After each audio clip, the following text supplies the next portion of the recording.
Mesdames et messieurs, bienvenue à la grande table ronde des JDL, spéciale grue à Tours. Cette grande table ronde est animée par notre président Albert Gallois.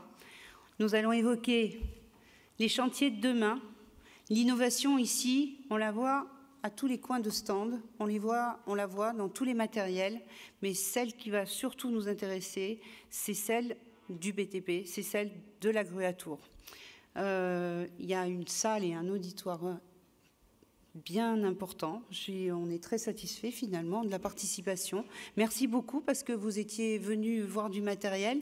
On vous enferme dans une salle et c'est bien aussi pour faire la sieste, hein, c'est pas mal parce qu'ici on a la climatisation. Moi.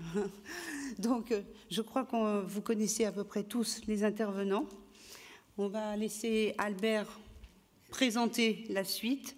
On vous souhaite une très belle réunion et puis surtout qu'à l'issue de cette réunion, on puisse avoir des perspectives sur tout ce qui va se passer demain et sur tout ce qu'on va devoir décider sur les chantiers, tant dans la sécurité que dans la rapidité d'exécution. Merci à vous tous.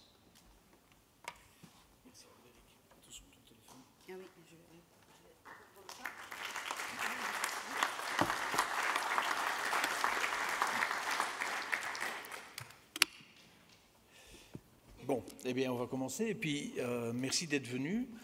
Alors, bon, ben, mon nom, vous connaissez, on vous a dit qui j'étais, donc là, pas de souci. Moi, je vais vous présenter les personnes qui vont présenter leurs produits dans un premier temps. Deux constructeurs qui nous ont rejoints et qui sont également connus pour leur côté innovant.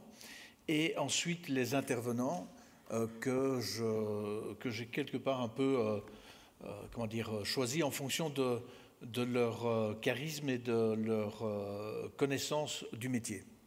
Donc nous avons M. Mathieu Mariani pour ce qui est le produit Charlie Solutions. Il nous expliquera en fait ce que c'est, mais dans les grandes lignes, c'est effectivement innovant et donc ça permet... enfin non, je ne dirai pas ce que ça permet, c'est vous qui le direz. Ensuite, la société Shermat, que vous connaissez probablement parce qu'il a un stand ici, vous l'aurez peut-être vu ici ou sur d'autres endroits, enfin bon, qui présente lui aussi un produit, c'est M. Jean-Luc Firmin. Ensuite, M. Albert Fitoussi, que je connais un peu mieux parce que M. Fitoussi a présenté un produit lors des Trophées de la Grue et a remporté le prix de l'innovation chez nous. Il est connu, ce produit, pour être effectivement efficace pour tout ce qui est analyse de chantier, enfin du moins vue de la grue. Ensuite, nous avons monsieur, peut-être le plus innovant, monsieur Marc Lambert, qui, vous ne pouvez pas le rater, hein, dès que vous rentrez au salon, vous voyez, vous avez vu sur l'île, hein, puisque la cabine qui est déportée et qui est là a directement accès sur un chantier de l'île. Il vous expliquera tout ça.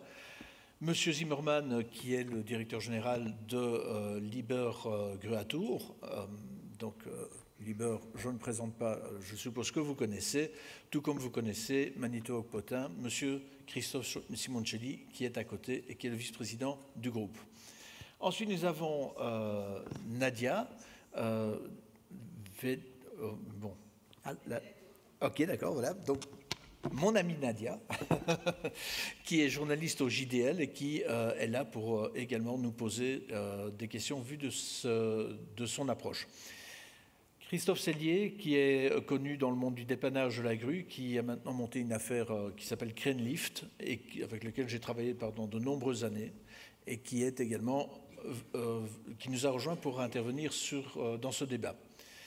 Ensuite, nous avons M. Briand de Sogémont, Sogélève, qui est très connu dans le monde de la grue à Tours, puisque, bon, à la limite, il y a des endroits où on ne monte pas une grue sans lui. Après, vous avez Xavier Rabourdin qui, malgré qu'il est connu beaucoup plus dans le monde de la grue chez Manito et Potin, je lui demanderai d'intervenir ici, surtout au niveau du CPMDG, pour représenter donc le matériel, puisqu'on n'aura pas notre vice-président Francis Jardet, et je vais quand même vous souhaiter qu'un membre du CPMDG soit là. Et bien voilà, ça fait bon, ben c'est fini. Non.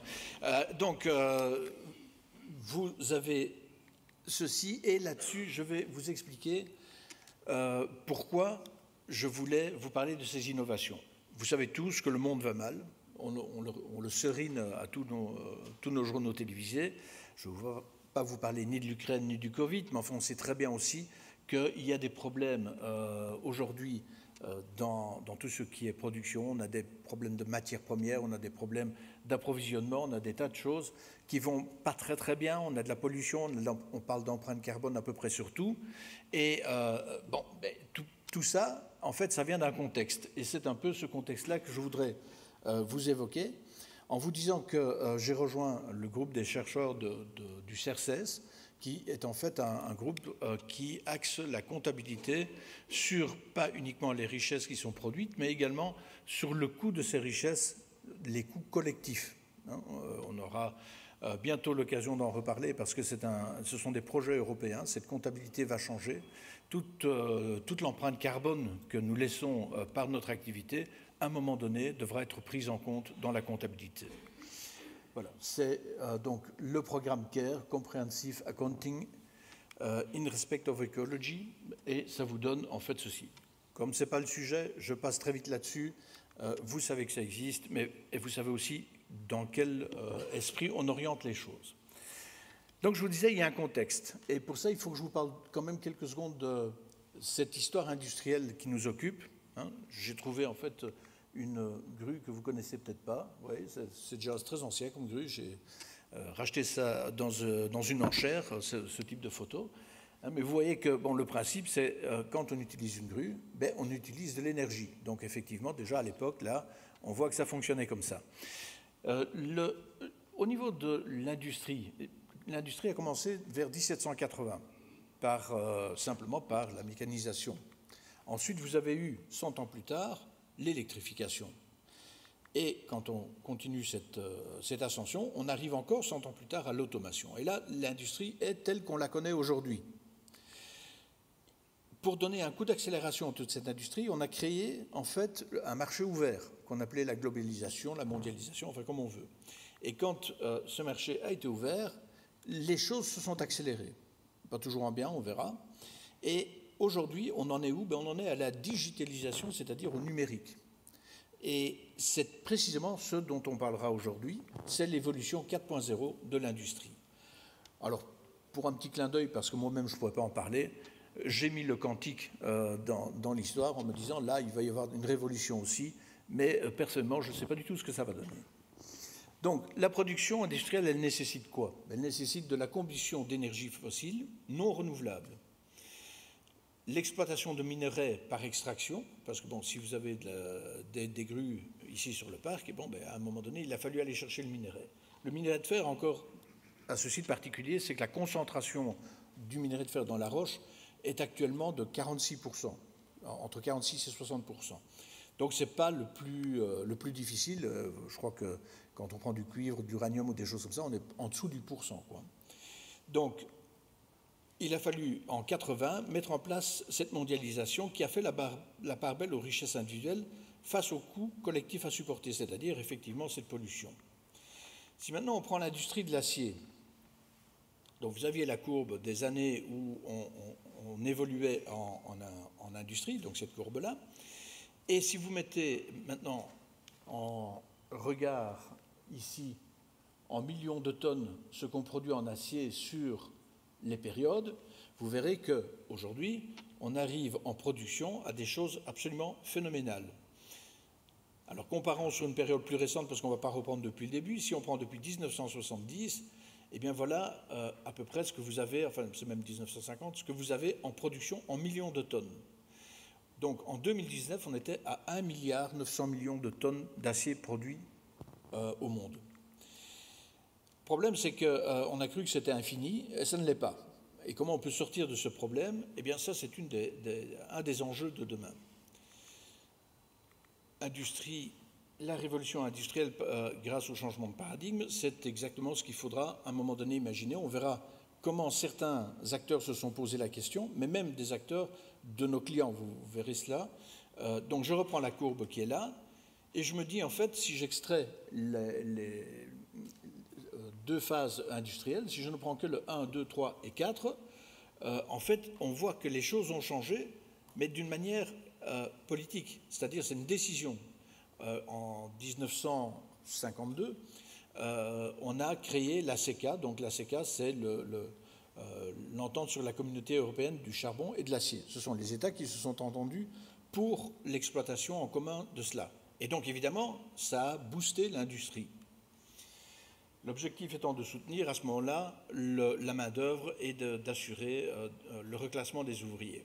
Et puis est arrivée l'industrie 3.5, la globalisation. Et là, en fait, on a créé une machine énorme qui transforme la nature en déchets.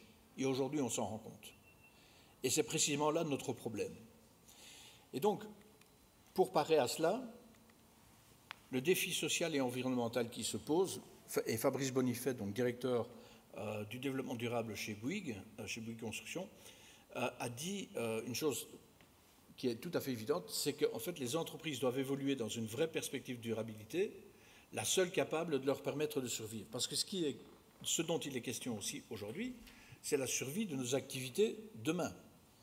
Donc on ne peut pas continuer comme on est occupé, il faut trouver des solutions pour continuer et pérenniser notre activité. Et pour accélérer la mutation et la transition, il faut le faire de l'intérieur des entreprises. En fait, Fabrice Bonifay et d'autres personnes dont je fais partie ne croient pas du tout que le politique ou les actions de type colibri très gentil qu'on peut faire nous-mêmes soient suffisantes pour changer le monde. Ce qui va changer le monde, c'est l'entreprise. Et donc c'est là que ça devient intéressant au niveau des solutions qu'on apporte à ces entreprises. Là, vous avez le livre qu'il a écrit et qui dit bien ce que ça veut dire, c'est l'entreprise contributive. C'est un des enjeux. On a toujours été habitué à la compétitivité, c'est-à-dire en fait, on ne partage rien, on fait chacun son truc et on essaye d'être le meilleur.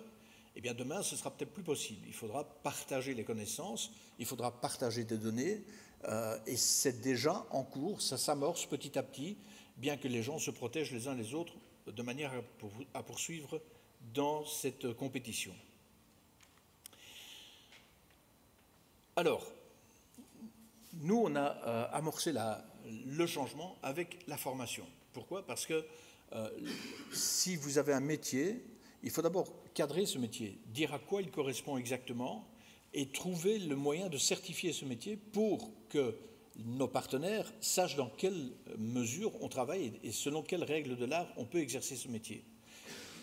Aujourd'hui, on parle de formation, mais on aurait presque dû déjà parler de formation continue, parce que le monde évolue tellement que finalement, même le métier de monteur, lorsqu'il y aura des tas d'éléments sur les grues qui permettront d'interagir avec l'environnement du chantier, même les monteurs, à un moment donné, vont devoir être formés à ces choses-là.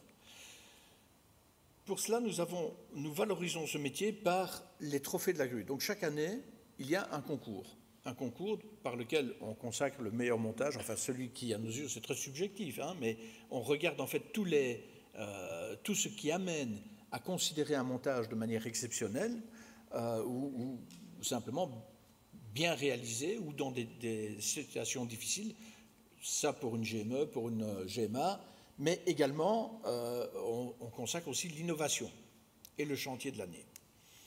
Et donc cette année, on a la 4e édition, si je me trompe, je vais vite faire un peu plus loin.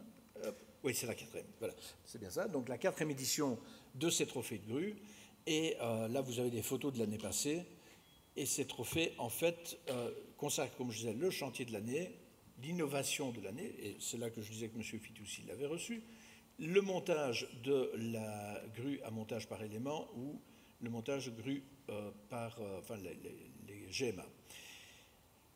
Vous pouvez effectivement soit télécharger le dossier, etc. Enfin bon, tout ça, je vais passer parce qu'on vous a préparé des slides, parce que je suis sûr que vous êtes tous vous inscrire pour ce trophée. Donc il y a des petits flyers qu'on va vous remettre et que vous pouvez remplir également. Ou alors, ce que vous pouvez faire, c'est à la fin de la présentation, il y aura un QR code. Vous avez tous des smartphones, donc vous pouvez flasher le QR code et c'est aussi valable. Alors, la formation, elle a été guidée par M. Francis Jardet, qui qui était jusqu'à ce matin le vice-président de la CPMDG Métiers et qui, malheureusement, pour des raisons personnelles et de santé, s'est mis un peu en retrait. Monsieur Jardet, avec Monsieur Godefroy, qui est consultant formateur, nous a créé l'ingénierie de ce contexte formateur de manière à valoriser la profession. Alors, devenir formateur, d'abord, c'est quoi? Et puis, pour qui et pourquoi? Alors, ce qui importe ici, parce que nous ne sommes pas encore dans la phase de formation des monteurs, nous sommes dans la phase de formation des formateurs. Ce qui m'importe, moi, aujourd'hui, si vous en connaissez ou si vous en êtes et que ça vous intéresse, c'est de devenir formateur de monteurs. Alors, c'est pour qui? C'est pourquoi? Bon, ben voilà, on va essayer de répondre à ça. D'abord, je suis sûr que M. Briand devra reconnaître la photo. Donc, c'est quoi d'être formateur pour monteur? C'est en fait, il faut d'abord définir le contexte. Si on regarde aujourd'hui, le développement du métier s'est fait dans un contexte plutôt artisanal. Il n'y a aucune structure de formation vraiment au montage-démontage de grues à tour. Donc, c'est pour cela qu'on a commencé ce projet. Les formations aux prérequis sécurité ne sont pas toujours réalisées ou renouvelées. La transmission des compétences est souvent basée plus sur le compagnonnage que sur une méthode plus moderne, parce que, comme je vous disais tout à l'heure, n'oublions pas, on rentre dans la phase industrielle du métier. Les entreprises de taille petite ou moyenne sont souvent guidées par des indépendants, donc on a des contextes un peu différents. Et je vous cite la phrase de M. Jardet qui dit que « Former, c'est participer par son savoir, ses connaissances et ses compétences à transmettre les règles afin de garantir la valorisation et la reconnaissance de ce métier en y ajoutant une action de sécurité globale. » Et je peux vous dire que M. Jardet y est particulièrement sensible. Donc, si on prend le contexte d'aujourd'hui, je vous parlais de cette évolution technique des grues, donc il y aura nécessité d'une formation, c'est pour ça que je parlais de formation continue, l'augmentation des exigences de chantier de construction, parce que comme je vous le dis, ces interactions font que les chantiers eux-mêmes demandent plus à nos monteurs, ou du moins demandent des choses différentes et peut-être plus spécifiques dans cette interaction.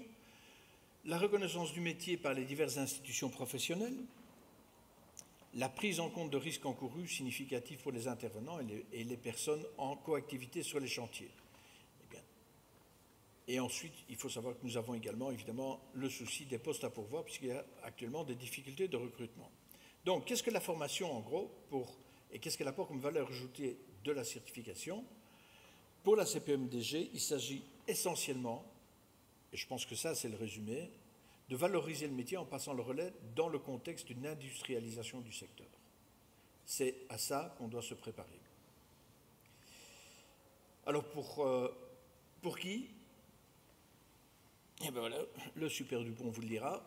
En fait, les formateurs, si vous avez 5 années d'expérience dans le montage de la grue, vous pouvez postuler pour être formateur chez nous. Et pour les monteurs qui sont salariés, indépendants ou en activité et qui veulent transmettre compétences et connaissances. Et enfin, pour les retraités, j'en ai vu un dans la salle, donc je pense à lui, qui voudrait éventuellement participer à ce genre de formation. Et grâce à la collaboration qu'il y a entre ADECO et la Commission professionnelle des métiers, donc la CPMDG, la profession de monteur, en fait, se passe maintenant sous l'égide de la Fédération DLR qui reprend en main le destin de notre métier. Voilà. Alors, avant les questions-réponses, parce que je voulais vous faire quand même une petite remarque par rapport à ça, on va poser des questions et des réponses par rapport aux produits innovants qui sont là et qui vont être présentés. Pour moi, une question attend une réponse. Une question n'est pas pour mettre en difficulté la réponse, il faut être constructif, et donc c'est pour ça que je vous ai fait ça sous forme de puzzle. Donc s'il y a quelque chose que vous voulez savoir, demandez-le, on vous répondra. Si c'est pour mettre en difficulté, ça va, je veux dire, mener à des débats qui ne sont pas utiles. C'est les précisions qui vous seront apportées sur des questions essentielles.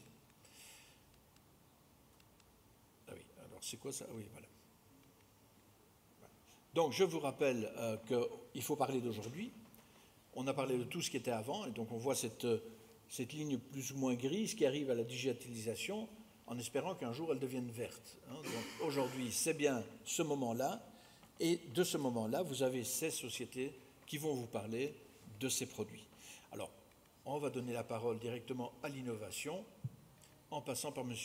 Firmin.